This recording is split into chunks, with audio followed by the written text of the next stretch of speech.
అందరికీ నమస్కారం. నేను మీ కిరా కార్పేణి. కొద్ది రోజుల క్రితం సిబిఐ సిట్టు సుప్రీంకోర్టుకి 600 పేజీల ఛార్జ్ షీటు అందివ్వడం జరిగింది. అందులో ఆశ్చర్యపోయేవి, బాధపడేవి, భయపడేటువంటి విషయాలు బయటపడ్డాయి. అందులో ప్రాముఖ్యంగా 0.1% కూడా నెయ్యిలో పాల పదార్థం వాడలేదు, రసాయనాలతో కూడినటువంటి నెయ్యిని మాత్రమే లడ్డూ ప్రసాదంలో వాడారని నిగ్గు తేల్చింది సిబిఐ సిట్తో పాటు సుప్రీంకోర్టుకు సంబంధించినటువంటి జడ్జిలు కూడా. ఇది అబద్ధం కాదు కదా.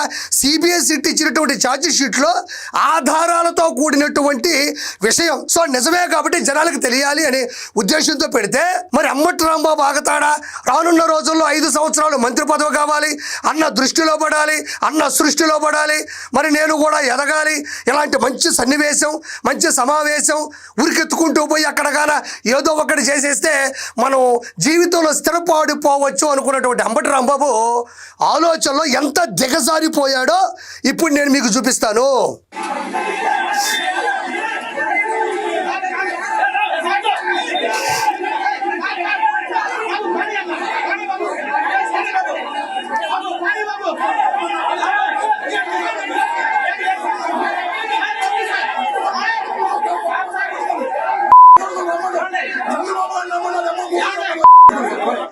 ఏడా నేను మళ్ళీ దీన్ని రిపీట్ చేయలేను.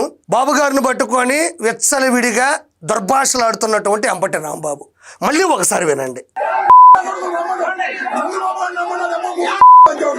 ఇక్కడ చూడండి ఎంత దారుణమైనటువంటి పదాలు ఇవి. 4 సార్లు ముఖ్యమంత్రి అయినటువంటి, 9 సార్లు శాసనసభ్యుడైనటువంటి నారా చంద్రబాబు నాయుడు గారికి సంబంధించినటువంటి, అంటే వీడు నేను తప్పక అనాలి, వీడు ఎలా మాట్లాడినాడో ఒకసారి చూడండి. శాంతి భద్రతలకు ఆటంకం కలగకూడదు, ఏమాత్రం పర్మిషన్ లేకుండా అక్కడికి వచ్చినాడు, మందిని పోగేసి అక్కడ ఇబ్బంది పెట్టేటువంటి ప్రయత్నం అంబటి రాంబాబు చేస్తే దానికి సంబంధించి కేవలం జగన్మోహన్ రెడ్డి దృష్టిలో సృష్టిలో పడాలని ఎంత దారుణమైన మాటలు మాట్లాడుతున్నాడో ఒకసారి చూద్దాం. నేను పదే వినిపించదలుచుకోలేదు, 2 సార్లు చూపించాను అంతే. నేను ఇక్కడ ప్రజలను అడిగేది చిన్న విషయం. అంబటి రాంబాబుని కానీ జగన్మోహన్ రెడ్డిని కానీ ఖచ్చితంగా ఇది మోటివేషనే. ఇంత చిన్న విషయానికి ఇంతంత పెద్ద మాటలు, అహంకారంతో కూడిన లంకార సంబోధనలు, అహంకారంతో కూడినటువంటి లంకార సంబోధనలు, ఎంత దారుణమైనటువంటి మాటలు ఇవి. ఎవరైనా ఇవి వింటే జీర్ణించుకోగలరా? నేను ఒకటే జగన్మోహన్ రెడ్డిని స్ట్రైట్గా ప్రశ్నిస్తా ఉండా. సంయమనం పాటించాలి. ఏ నాయకుడికైనా సంయమనం ఉండాలి. సభ్య సమాజంలో ప్రతి ఒక్కరికి అగ్రెసివ్గా మాట్లాడచ్చు, దూకుడు స్వభావంతో మాట్లాడచ్చు, అర్థమయ్యేలా మాట్లాడచ్చు, ప్రజలని చైతన్యవంతంగా తయారు చేయడం మాట్లాడచ్చు, కానీ ఇంత అడ్డగోలుగా మాట్లాడకూడదు. మరి అలా అనుకుంటే 97 నియోజకవర్గాలు, 226 రోజులు, 3132 కిలోమీటర్ల యువగల పాదయాత్రలో జగన్మోహన్ రెడ్డి అష్ట కష్టాలు పెట్టినా, ఆపదలు అడ్డంకులు సృష్టించినా నారా లోకేష్ గారు ఎలాంటి భాష మాట్లాడాల? నారా చంద్రబాబు నాయుడు గారిని అనవసరంగా అరెస్టు చేసి విచిత్రంగా తిప్పి జైల్లో 52 రోజులు పెట్టి చిత్రహింసలు పెట్టి బయటకు పంపించినా కూడా ఎలాంటి భాష మాట్లాడాల?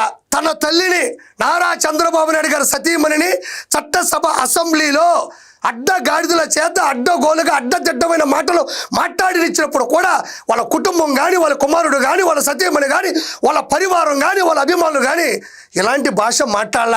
జోగి రమేష్ కేవలం మంత్రి పదవి కోసం చెప్పా పెట్టకుండా 3 సార్లు ముఖ్యమంత్రి అయినటువంటి నారా చంద్రబాబు నాయుడు గారి కరకట్ట ఇంటి మీద రాళ్లతో దాడి చేసినప్పుడు కూడా ఇలాంటి భాష మాట్లాడాల.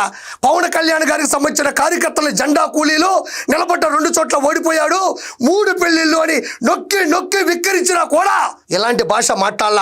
వీడికి ఎందుకు వచ్చింది ఇంత దమ్ము, వీడికి ఎందుకు వచ్చింది ఇంత ధైర్యం, ఎవరి దృష్టిలో పడడానికి, ఏ మంత్రి పదవి అనుభవించడానికి? పూర్వం శ్రీరెడ్డి, బోరుగడ్డ అనిల్, పంచ ప్రభాకర్, పోసాని కృష్ణమురళి, వల్లభనేని వంశీ, అంబటి రాంబాబు, రోజారెడ్డి, అందులో కూడా వీడున్నాడు. మనం ఎవరైనా తప్పు చేసి పోలీస్ స్టేషన్లో కేసు పెట్టి లోపల చేసినప్పుడు, పాత కేసులు లోడినప్పుడు ఆ వ్యక్తి మీద ఖచ్చితంగా 4 కేసులు ఉంటాయి.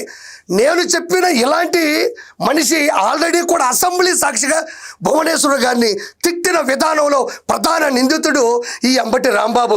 సభ్య సమాజంలో ఫోన్లో మాట్లాడుతూ గంట అరగంట వస్తావా సంజన సుకన్య అని తీవ్రమైనటువంటి మాటలు మాట్లాడినటువంటి వ్యక్తి ఎవరైనా ఉన్నారు అంటే ఈ వ్యక్తే ఉన్నాడు.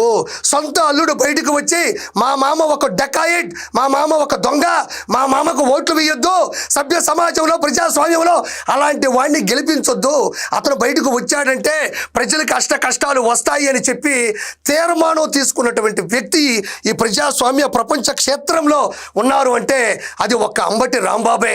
ఎందుకు ఇలాంటి మాటలు వస్తున్నాయి? నీ నాయకుడు ముక్కి మూలిగి ముద్దులు పెట్టించుకొని చిన్న కత్తితో పొడిపించుకొని గొలకరాయితో గుద్దించుకొని ఇన్ని ప్రక్రియలు చేస్తే ఒక్కసారి సీఎం అయితే ఇంకా చాలు నాయనా నీ సేవలను పక్కన పెట్టిన వాడికే అంతుంటాయి. 9 సార్లు శాసనసభ్యుడు, 4 సార్లు ముఖ్యమంత్రి, సైబరాబాద్ గా తీర్చినటువంటి విషనరీ ఉన్నటువంటి వ్యక్తి ఈ రోజుని మీరు ఇలాంటి దుర్భషలు ఆడడం అనేది ఆశ్చర్యార్థకంగా ఉంది తెలుగు ప్రజలకి. ఎక్కడి నుంచి వచ్చా ఈ బూతులు? మొదటి నుంచి ఇప్పటి వరకు బూతుల సామ్రాజ్య యూనివర్సిటీకి నాయకుడు ఎవరు అంటే జగన్మోహన్ రెడ్డి.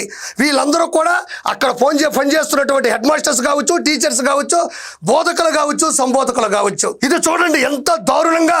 నేను కూడా నాకొక్క 30 సెకండ్లు టైం ఇవ్వండి.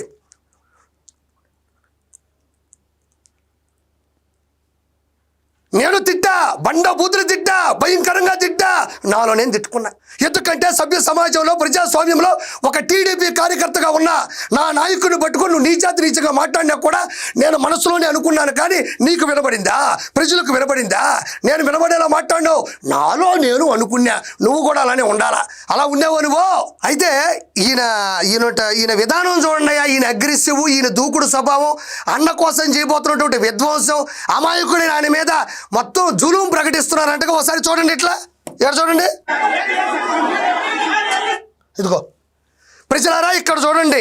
ఇదే ఆంబోతు నోరు అంటారు. ఎవరు కూడా అంబటి రాంబాబు అనరు, కొంపటి రాంబాబు అంటారు. 151 నుంచి 11కు పడిపినటువంటి కొంపటి పెట్టినటువంటి కొంపటి రాంబాబు. ఈ నోరుని చూడండి, ఇది చాలా దుర్మార్గమైన నోరు. ఇదే నోరు సంజన సుకన్య అని మాట్లాడుతుంది. ఇదే నోరు గంట అరగంట అని మాట్లాడుతుంది.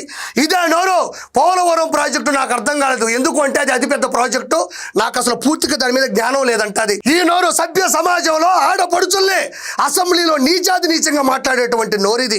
ఇదే నోరు ఈరోజు 4 సార్లు ముఖ్యమంత్రి, 9 సార్లు శాసనసభ్యుడు, ప్రపంచంలో ఉండేటువంటి గ్లోబల్ డేటా సెంటర్ని వైజాగ్ తీసుకొచ్చినటువంటి ముఖ్యమంత్రి నారా చంద్రబాబు నాయుడు గారిని పట్టుకొని లంకారంతో, లకారంతో, అహంకారంతో సంబోధించినటువంటి నోరు.